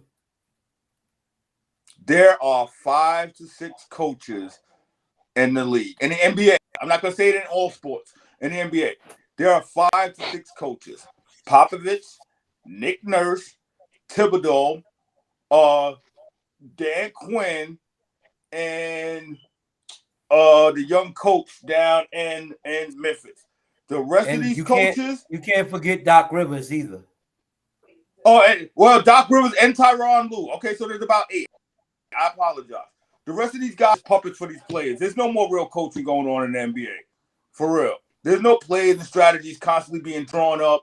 It's man on man. You beat the guy in front of you, and then we just go down there and play non-positionless and play positionless basketball, and the superstars win. Nick Nurse, Toronto, is still in the playoffs, right? If nobody understands the job that he did, that Tyronn Lue did this year, and them not even being considered for coaches of the year, it's crazy. There's a handful of coaches who can really coach in the NBA. The rest of them, no disrespect to them, but that's not coaching. And that's a problem that the Lakers had. The Lakers don't have a coach. LeBron James is calling more plays than the actual coach is calling. Same thing. Same thing in Brooklyn, because he could have easily called them timeouts, got the Nets prepared. No, he's just up there letting the talent go. That's not coaching. So there's only a few coaches in the league. So that makes me pose this question, and we're gonna get back to your question that you posed, Ruben. But that makes me pose this question: who is to blame for that? Because a lot of times, coaches like that, the reason why is because they're afraid they will lose their job because the star players pretty much running. Like, let's take somebody like I'll take the Nets, for example, right? Before Steve Nash was hired, remember, Kyrie said, we don't really need a coach, right? So wouldn't that mean the coach that's coming in would probably be walking on eggshells around them 2 superstars, because they already pretty much set the tone that they don't need a coach? And then a lot of times players get coaches fired. That we seen that happen in the Clippers with Doc Rivers. Now, who would have thought Doc Rivers would get fired behind a player? You know what I'm saying? Because he's a player's coach. Unproven player. Yeah. So he's a player's coach. Well, I don't know if we could say he's unproven. He's unproven. He won 3 titles. It wasn't Kawhi. Right? Yeah, it was Kawhi. No, it was Kawhi. No. Yeah, it was Kawhi. Kawhi blamed. I know what you're saying. Paul George is the one that said exactly. But Kawhi blamed. What's the name? Oh, Kawhi did. Yes, but Paul George did say that. You're right. He did say that. But go ahead, David. These coaches, let me explain something to you. The coaches that can coach and that's not afraid to tell these players what to do, those coaches are out of the league right now. Atkinson led the Brooklyn Nets without Harden and them into the playoffs. Just remember, he just had LeVert and the other young guy and Allen and all of them. Russell. Yes, he had all of those guys. He had all of those guys on that team and led them to the playoffs. And then Kyrie and KD show up, and he gets fired the next year when they're both hurt. So he can coach. But here goes Nash, who can't coach anything that he can really coach yet. And lo and behold, the talent like him because most of them played in his generation with him. So it's not coaching anymore. This I think very only minimum. KD That's plays why I with him. love Nick Nurse to death. Huh?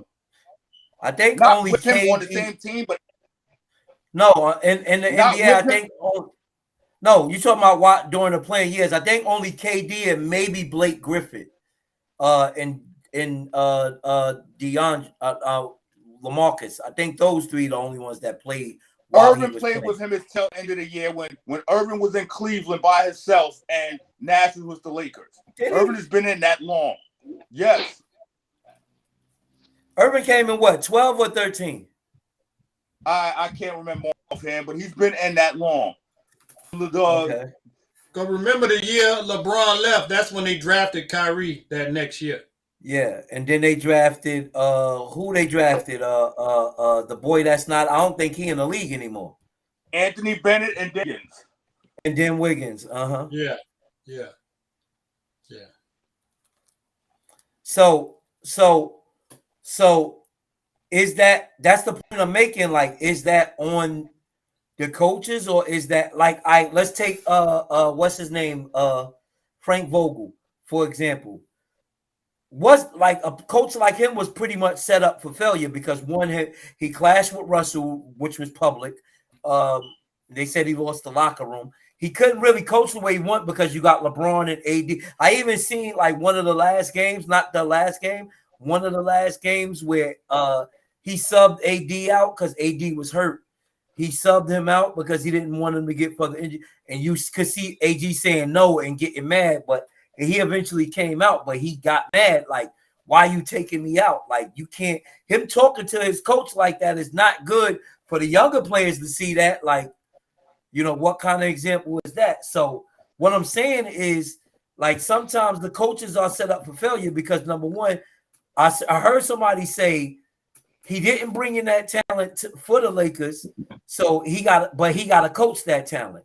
Like Greg Popovich, they say they allow him to bring his talent, and he would coach Tim Duncan and Parker and Ginobili and them harder than he would coach regular players, you know. So what I'm saying is it their fault that their job is they're being put in these situations to fail because their hands is pretty much in the star players league, you know, in the star players' hands where you handicapping the coach. So they got to do what the star player says, and when there's no production, they're losing their jobs. Is it the coach's fault? With that being said? Yes, it's the coach's fault because you don't have to take those jobs. True. Give that headache to somebody else. Tyronn Lue just played a season without Leonard, with Paul George for not even half the season, and had them 40. No, he came back towards the end. Yes, and had came them back 40, in the playoffs, as a matter of fact. No, he didn't come back in the playoffs. He came back in the regular season towards the end. But go ahead. Yeah, okay. And it had them 40 and 40. Nick Nurse with no superstars in Toronto, got them in the playoffs. Popovich with a team that we can't name a single player had them in the playoff game because they can coach. So if I know I can coach and I know my philosophy work, why would I go to the head dealing with a superstar and freaking not being able to do my job? That's the thing that's happening in Utah right now. Because Snyder can coach, but Mitchell is starting to get fill his oats and have more say on what type of player we need, what type of system we need to run. Oh, I need to have the ball in my hands all the time. His first 3 years, the ball wasn't in his hands all the time. Rubio found a way to give him the ball, and he got his freaking numbers. Last year, Conley kind of gave him to him, but they was back hurt. They was both getting hurt. And then this year, it's like Conley wasn't even the point guard. Mitchell was coming up with the ball in his hands 65% of our time, and no offense is being ran. It's just him doing his thing. That's the thing about when is he going to take the next level? Is he going to be the superstar, or you just going to be that scorer? And now that's it. He's just being that scorer. Snyder can't do his job, and he's about to get fired as soon as we get bumped out of the first round. But he's actually a good coach. So But that argument you just said, that sounds like it's not his fault. But you say he should still coach him how he's supposed to coach him, and Yeah, don't give in to him. Sometimes when your stars don't listen, you might have to sit them for 15, 20, 30 minutes. You might have to take an L to teach them a lesson. You know what? You know why I agree with that? Because if I'm gonna lose my job, I'm gonna lose my job doing it my way. You know who else did that to LeBron? Tyronn Lue. Yep. Mm-hmm. He told LeBron one time. LeBron thinking he'd run in the huddle. He told LeBron, "Shut up and sit down. We're gonna run XYZ play." LeBron looked at him crazy, but he went over there and sat down because he can coach. He said, "Shut the F up." Yes, he did. He didn't just say that. He said, "Shut the F up and sit down." Well, we try to keep it PG-13. Yeah, I was gonna say, David been doing a good job of keeping it PG, but yeah, go ahead. Yeah, that what he told him. So but see, they try to give Tyronn Lue that, and that's why I'm saying y'all talking about LeBron is running that team. LeBron ain't running that team, man. No, I'm not saying he's not running that team. Old girl is running that team, and the GM is running that team. No, Ruben, I'm telling you. I'm not saying LeBron running the team. I use them as an example because of because if LeBron was running that team, Tyronn Lue would have been the coach. No. I'm not saying he's running the team. Tyronn Lue would have been the coach if LeBron was running that team. I don't think LeBron would have picked Westbrook as his running mate. And he beat him up the last 4 years when he was in Miami. So I don't see LeBron picking Tyronn Westbrook as his running mate. I don't see that. They said he did pick him, but we got another guest. We got another guest on. We're gonna give him a minute to tell us his thoughts on this NBA playoffs. He got a lot going on in the background, so we're gonna mute him until he get his stuff together and he ready to talk. But go ahead, Ruben, continue what you were saying. But yeah, I don't see where LeBron is running that team. They always pick the players out because they the scapegoats. That's in every league. Y'all need to realize they pick the star players that let them do it as the scapegoats to say he the one caused us to lose. That is 100% true. What's up, bro? You got any thoughts on this playoffs first round? His sound is not clear yet. His sound ain't good. He might be in the mountains or somewhere. I know he well, you got to get your stuff together, man. But go ahead, David. You were saying? No, it's just that it's crazy. Like he just said, they will blame it on the stars. But however, these superstars, the 15 elite, they kind of act for it too. Because they're going to be real picky about who's coaching them and who's telling them what to do. They have very little respect for people coaching their talent or think that they know more how to maximize their talent. A lot of them would listen to Popovich all day, but they're not going to go out here and listen to these other coaches. And same thing with Popovich being a coach. You see what he just did with the Assist the Dream team down there. I mean, with the USA team down there. Hey, this ain't working. Get JaVale McGee on this bus and get him down here so we can play basketball the way that I need to play basketball. And that's great coaching. And guess what? The rest of them guys had to sit there and listen to him. They wasn't going to say, no, we don't want JaVale McGee on the team. They said, no, we want to get this gold medal. So they had to listen to him. Great coaches do great things. And then they bring out the level of other players. These athletes, some of them, LeBron, after 17, 18, 19 years, he don't think he needs a coach. I don't think he thought he needed a coach his first year. Even looking at his documentary, he was kind of being hard-headed towards his high school coach, Well, Well, I mean, if he being hard-headed towards a high school coach and they won championships every year,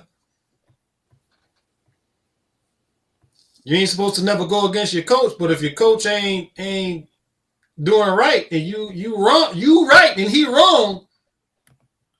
Who's to say he's right though? Them championships he got in high school.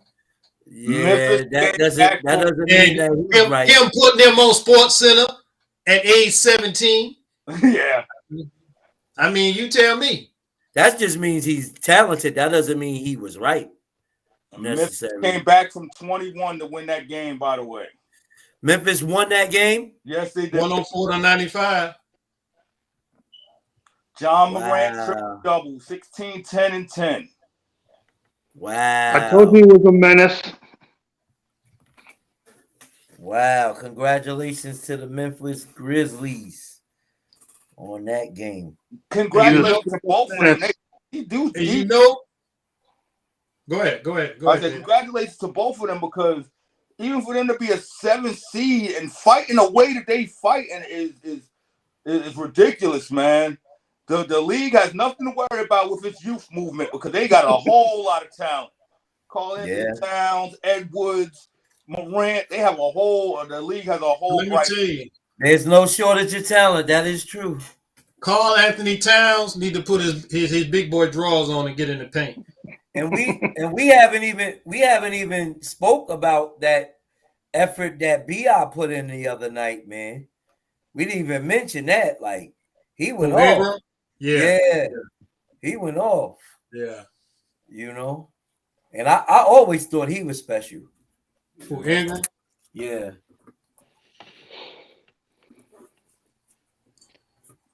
I don't think he's coming on. I think he's not getting any reception over there. Yeah, no, he's not on. He's not on anymore. He went off. He had actually sent me a message. Okay. Yeah. So, yeah, man. Anything else basketball related? I believe that how the Lakers got eliminated, I believe Vogel quit on the team once he realized he lost respect for the players. Hold on with that. Vogel ain't quit on them. No, hold on. He got to elaborate. LeBron James was the one sitting in the stands for the last 3 games. Hold on. He has to elaborate on that. Go ahead. Why'd you say that? What evidence you have of that? The way Vogel is coaching, I don't see that winning enthusiasm on his part. And according to LeBron James, his coaching style is not the way that James wanted him to coach. But I blame on both. Actually, I'm blaming on both players. Well, the player and the coach. So you blame LeBron and Frank Vogel? Yes. Go ahead, David. Because you don't clash with a coach, and the coach doesn't have to clash with a player.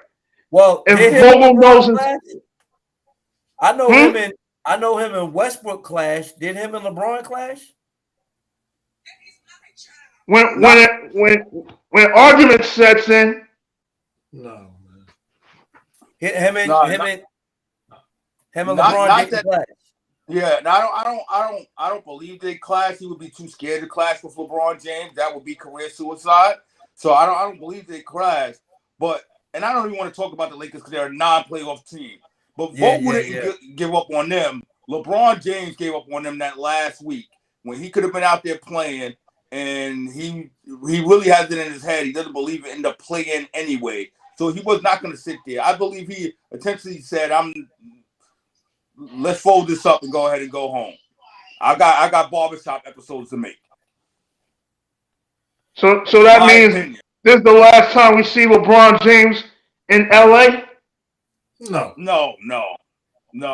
So David, so you don't think he was legit hurt? Steven, And this goes back to the It's just a question. There's nothing behind it. I'm just asking a question. Steven, if you have a sprained ankle, slightly sprained ankle, with the day modern medicine is, it's nothing to go get in one of these tubs, go get one of those machines, put them on your leg, and be perfectly fine in 2 or 3 days. Disagree. Would he risk? Disagree. Would you risk that for nothing? No. And that's what I'm saying. He's like, yo, we have no chance to go to the playoffs this year, so why risk it? But in the same token, I'm watching and have memories of Kobe Bryant with ice bags on his knees, trying to make sure that he fights the Lakers into the playoffs, playing his hardest. Michael Jordan playing with stomach viruses and all these things of these nature. So I'm watching all these greats, and I'm watching what we consider the greatest player of this generation not put out the same sacrifice. Come on, man. Like, Ruben, I'm gonna let you go, Ruben, because I know you want to get it. But he said 2 things I gotta pull. One, how many times did Kobe Bryant? When was the last year Kobe Bryant's Lakers made the playoffs? I'm not gonna bash Kobe because I like Kobe and God rest his soul, But when was the last year Kobe Bryant's Lakers made the playoffs? And I recall Kobe Bryant in the playoffs not wanting to take a shot caused them to lose that game. So we can't. Every player had that. And then the other thing, well, it's 3 actually. The second part of that is I never want to be the person to say, "Oh, David, you should be able to do this. Your leg don't hurt that much." I never want to be that person to say to question somebody pain or how they feel, because that is his feelings and it's his body, and he got to be in it for the next 30 to 80 years. That part. I'm gonna go even further when you get done. All right, and the other part of that is I done forgot what you said. Say your last statement again. Steven, I get what you're saying, and I get Ruben is getting ready to say. But he would have played those last 2 games if people wouldn't have criticized him about, oh, he can't play him to win the scoring title. But yeah, if you could play the last 2, why you couldn't play the last 3 to get your team into the playoffs or to play in? Come on, man. Don't feed me that crap. Y'all talking about the wrong person when y'all talking about, I don't want to question his mental toughness, because he wasn't that hurt from the get-go, Steven. I'm sorry. How could you say that? You don't feel what he feel. You can't say that. You don't know how his body feels. The last 2 games to win the scoring title until he got criticized, Steven. Go ahead, Ruben. No, hold on, because I was making a point. I asked you your last. I got you, Ruben. I got you. I promise you, I'm gonna let you go. But I wanted to know what did David say before, because I was trying to make a point. But I done forgot my point. It'll come back to me. Go ahead, Ruben. It'll come back to me. Go ahead, Ruben. For one, David, we just watched. He's a retired player now, but guess what messed up his career? Grant Hill, his ankles. Guess why? Because he played on them hurt. And he lost time playing more than he played because Detroit made him play on bum ankles when he was hurt. And it's just not only LeBron's ankle, it was his knee as well. He had a sprained knee. And he's 37. I'm about to get to that. And he'd have been in the league. I'm just piggybacking you. Right. He'd have been in the league 19 years. You don't think that's a lot of wear and tear? And he'd have played in 10 finals and been to the playoff almost every year of his career. And they playing 82 games now. Back in the day when Grant Hill was in the league, was it 72? No, it was 82. It was 82. It was 82? And yeah. LeBron. But the point I'm making is, you hold on. The point I'm making is that's a lot of wear and tear on your body, brother. And if you got a faulty ankle, and you got a faulty knee, and he played hurt on the knee a couple of games and still scored over 30. And not just that, he was gonna get criticized if he would have played, he would have got criticized saying he only played to win the score. He was in a no. LeBron be put a lot of times in a no-win situation because he was going to get criticized regardless. If he had played, they'd have said he only played to win the scoring title. Right. You know what I'm saying? Like he was really in a no-win situation. So why even risk it when you know you hurt and you are that old? And what are you supposed to do? I'm just saying, we keep saying this man and all these accolades. And if I have a chance to get my team into the playoffs, 3 games left, 4 games left, I'm going to go ahead and give it a go. Regardless if you hurt or not? And I Regardless if you hurt or not. And I think the Kobe Bryants and the Michael Jordans and the Karl Malones of the world would have all been that same way. I think the Tim Duncans of the world would have all been that same way. But y'all want to keep giving this guy a pass on, this and that. How many times we got to keep giving this so-called GOAT a freaking pass? We give LeBron What James. pass has he had? They beat him up in the media every day. What pass has he had? Come on. What pass has he had? Tell me, David. What pass? We make excuses for every time he doesn't win, or for every time something happens for him. Ain't nobody made no excuse for him. Huge excuse factor for when every time LeBron James doesn't succeed. What excuse have they given for LeBron not winning? They beat him up every time, bro. What are you talking about? Like, I'm not on this. I'm not knocking his greatness because I keep telling y'all he's the single-handedly greatest individual all this time. But y'all give a lot of breaks to LeBron James and a lot of if a person is hurt, accolades to his stats. Okay, man. let me ask you this. David. One time, right? We went to go play football, and Lamar hurt his ankle. You remember that? Lamar hurt his ankle when we went to go play football. Was it Lamar or Mike? One of them hurt their ankle when we went to go play football. I don't remember which one of them. But the rest of us had really good games. But the other one ankle was hurt. The situation is, I don't know if Lamar ankle was really hurt. You know why? Because I couldn't feel it. So I don't know if his ankle was really hurt. So we can't feel LeBron's pain. So we don't know, or this one's pain. So we don't know how his body really feels. So me personally, this is just me. And I'm not saying nobody else has to do it. This is just my thoughts. I stay away because I remember when Kawhi Leonard, his last year in San Antonio, a lot of people were saying he wasn't really injured, and Tony Parker and them criticized, and that's ultimately why he asked out of San Antonio, because they was criticizing him for not playing, and he like, yo, I'm injured. And my thought is, how you gonna tell that man how his body feel? He been in that body for 30 years, not us. How we gonna tell that man how that body feel? You know what I'm saying? I personally try to stay away from that, telling somebody, oh, no, you ain't injured, or no, you ain't hurt, because I don't feel that pain. When you go to the hospital, they ask you, what's your level of pain? And you got to tell them what level of pain you at. And you know why you got to tell them? Because they wouldn't know unless you tell them. Yep. Because they can't feel what you feel. That's the point I'm making. Like, me personally, I stay away from stuff like that. He say he hurt. You know, now, mind you, a year ago, he said, if LeBron James is healthy, LeBron James is playing. He said that. Yeah. So for him not to play, he's saying he hurt. History showed me that he plays all the time. So if he's saying he hurt and that's why he's not playing, it would make sense that he hurt.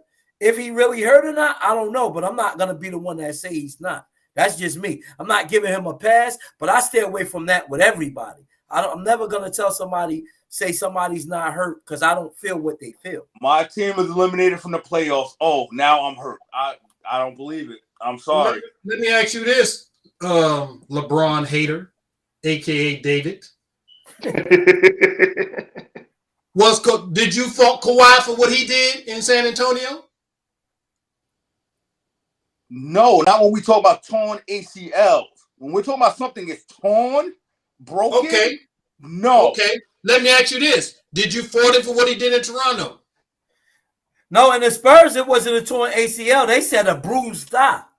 They tried to say he had a bruised thigh. No. Did you fault for what he did in Toronto? Low management? You talk about the start process of what the NBA now considers load management. I ain't No, stutter. no, I didn't fault him for that. Why not? I even praise him for that because you have to keep your body. I don't believe that in the 82 game grind anymore. I don't. So let me get this straight.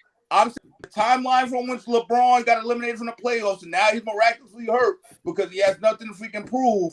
They don't match up. And even when they was in the 8th seed, remember when they was in the 8th seed, he didn't play a couple of games then because of his knee and his ankle. And that's when they got out of the 8th seed and went to the 9th and the 10th because a couple of games he didn't play. You know what I think, though? And I think you're right. You know what I think, though? I think because they were on a big losing streak. And he was giving it a go and he was scoring 30. That's what I'm trying. He was doing everything. And I think he was like, I'm not risking, it no more. I'm going to play again next year. Now, he was probably really hurt and was playing on it to try to make it. But once he seen they just kept losing, then you can't fault them for that. Because that's the heart of a champion. Even when he was playing, even when he was playing, he was doing everything he could do, and they were still losing. But hold on. You know what I'm saying? You just said you applaud them for load management, but when this man want to load manage his body, you saying LeBron can't do that, but Kawhi can. LeBron James load managed his body when he knew that he had no chance of going to the playoffs. He gave up on his team. Leonard did that half season and said, yo, I'm hurt. I need to see a specialist. I'm not messing with y'all. There's a difference. So, hold on, Ruben. LeBron tapped out on the Lakers. I have to go, guys. All right, Tim. We all about to go in a minute. I got a perfect response for that, Ruben. Watch this. So you said LeBron tapped out on the Lakers, right? You said he tapped out on the Lakers when he realized they had no reason. They had no chance of making the playoffs, right? Right? Yes. Okay. So when they had a chance of making the playoffs, what was LeBron doing? Averaging 30, right? Right? Yes. Okay, so at 37, and he already playing with an injury, and they got no chance to make the playoffs, and he's giving it his best effort because he's leading the league in scoring, averaging 30, and they have no chance to make the playoffs. He's already injured. Why keep playing? Steven. You said they had no chance to make it. You said Steven, they were 3 games out of the playoffs with 3 games left. And granted, the Lakers did have the toughest schedule of the last remaining teams. What's the other team? Minnesota and San Antonio. They had the toughest remaining schedule out of the 6 games they had, right? So it was going to be hard for them. But he shut it down the last 4 games. Like, he lost 2 and said, I'm not even going to even try and play the other 4. It's a waste of time. He tapped out on them. Y'all can sell it however y'all want to sell it. But I know how I personally feel about this matter, so I'm not going to change my opinion on it. How can you be for load management and this man ain't got nowhere making the playoffs and he says I'm shutting it down and he's actually hurt and you say he shouldn't have shut it down? I don't get your philosophy. Hold on, Dave. Let me put this disclaimer out. Your feelings on it is your feelings. I don't think we're trying to change your feelings, but you entitled to feel that way. Ruben's entitled to feel how he feel. I'm entitled to feel how he. It's not his feeling. It's his philosophy. If you for load management, you can't be mad at LeBron because that's load management. Is it not? Is it or is it not? When you have 4 games left to try and get your team into the playoffs, that's not load management. They was already eliminated, man. They wasn't gonna make it. The odds of them making it was slim. The odds of them making it was slim. Do you understand that? You know why he's right? Because the 2 teams that was ahead of them owned the tiebreaker against them. Anyway. Exactly. No, only the Clippers. The Clippers was one of them. No. The Pelicans and the Timberwolves and the Clippers. All of them owned the tiebreaker over them. So what are you talking about? What are you talking about, man? Right now, I don't think Look it up. them on the tiebreaker opener. The All Clippers three of beat them. them the last 2 times. Yup. The Clippers beat them the last 2 times. And so did the Pelicans. Yeah. So I'm trying to figure out even if you say they didn't beat them and they didn't have that up on the Lakers, load management is load management. You just said you applauded Kawhi for load managing, but you ain't applauding LeBron for load managing. LeBron load management came when he essentially gave up on his team. I'm sorry. That's not giving up on your team. If your health, if your leg and your knee is hurt and you're hurt and you don't want to play because you're hurt, how's that giving up on your team? You're hurt. When he knew he had no chance to make up, when he knew that the playoffs were slim to none, he said, "Hey, training timeout. I'll see y'all next year." Regardless of his reason, regardless of his reasoning, your point is flawed, brother. Your point is flawed. You can't be for load management and then say he should have played, he quit on his team. Load management is quitting on your team. I don't care how you look at it. Load management is preserving your body. You have to do it. What LeBron doing?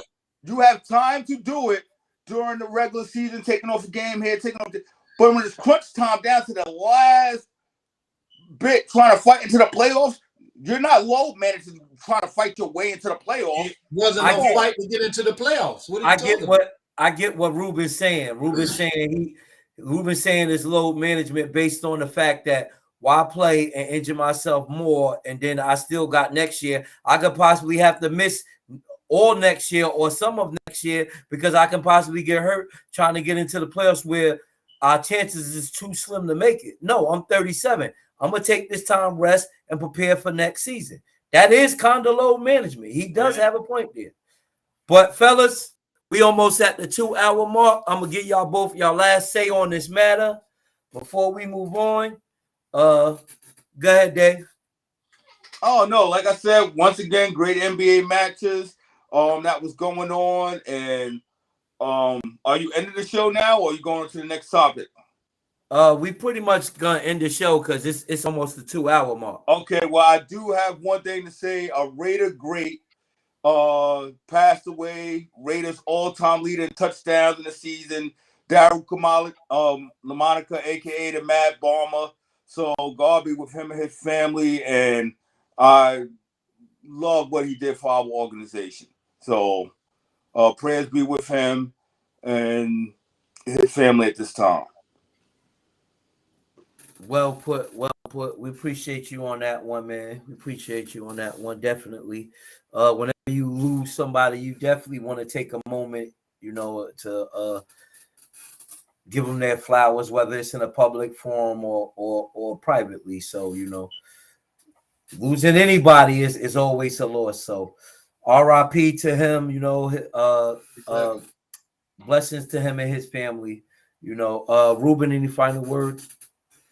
Great show tonight. Yeah, these games they're playing, man, is you don't know who's gonna come out with all these injuries and players stepping up and showing that they can do it. It's great series going on right now, and I'm enjoying watching it and also enjoying talking about it with my fellow comrades right here on the show. That's a fact. Even though y'all are LeBron haters, but I'm not actually a LeBron hater, but I'm not a LeBron lover either. That was a joke, man. That was a joke. I'm just gonna say this.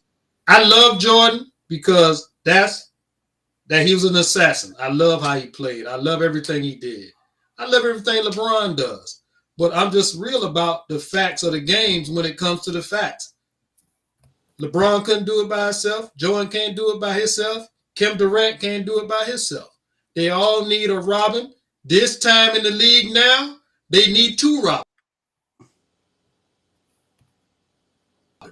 Because everybody is ganging up trying to beat the other dude. So you can't say the high-flying Lakers had James Worthy, Byron Scott, Magic Johnson. Then they went and picked up Kareem. Michael Cooper. Michael Cooper. You can't sit there and say the teams of the old didn't gang up just like the teams of the new are. It's just a different time, different era. That's all it is. It's the same thing. Just different players. That's all it is. That's all I got to say, fellas. Well, man, it was a great show. Like y'all both said, I believe this is a great dynamic playoffs. I'm actually enjoying it. I watched almost every game except for the games tonight. And I think I fell asleep on the game before our game yesterday. Brooklyn and the Celtics. I fell asleep on that. But yeah, man, the playoffs is dynamic. You don't really know what to expect. You know, people are stepping up, and I like the fact that the main people that are stepping up are the young players, because you don't know who's gonna be who. So I love that. You know, if y'all don't know, well, y'all wasn't on the show yet, but some years ago, Boston was the team that I thought was gonna be one of the teams of the future for sure. With Tatum and Brown, I like Tatum and Brown. So yeah, man, it's a dope playoffs. Even my Bulls, I like what we got going on. You know, I just hope we could sustain it. And even if we don't, it was a good one. Hopefully we just get better and better. I think the West is wide open. I think the East is kind of wide open. But ultimately it can only be one.